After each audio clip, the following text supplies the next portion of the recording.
The interesting thing about EXPLO is it really prepares you for your adult life. I mean, most of people's lives are spent in adulthood. Most of your lives are spent as independent beings, and you have to sort of make it on your own in order to be that person. No one's hand-holding you. You know, they give you the independence to thrive. And that helped prepare me for high school when I had to take a bunch of classes on my own, college when I was off on my own, going abroad when I was on my own for 7 months in a different foreign country. I mean, everything that EXPLO had taught me at a young age really revved up to my entire adulthood and my career on my own. I felt like I could take charge of my own life. I was responsible for myself, and it honestly just made me a better person for it.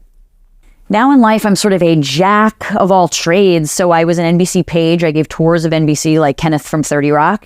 And I had different types of assignments, and I worked on SNL, I worked at Sci-Fi, I worked at MSNBC. So I got my hand in everything. And from the NBC page program, I got hired to be Andy Cohen's assistant here at Bravo. I was production development coordinator. So I got to pitch shows and help produce and see, you know, what was behind the scenes there. And then a few years into it, we left, and I became chief of staff of our production company. So I'm a slashy is what we call it. I have many different hats on.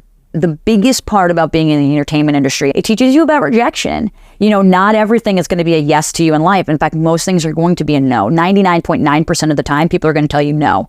But, you know, EXPLO, and this sort of brought back to, you know, me taking those classes and me taking a risk and sort of me being developed in a community that would accept me either way, made me more apt to be taking those risks as an adult. And even if it was a no, I never lost anything. You know, like, you're never going to know unless you take that risk. And entertainment itself is just a huge industry of rejection. And instead of just crying in the bathroom every time you hear a no, you're like, this is just going to make me stronger and better for the next time. I can learn something about myself here and improve it for the next time around. And it has proven to be effective for me.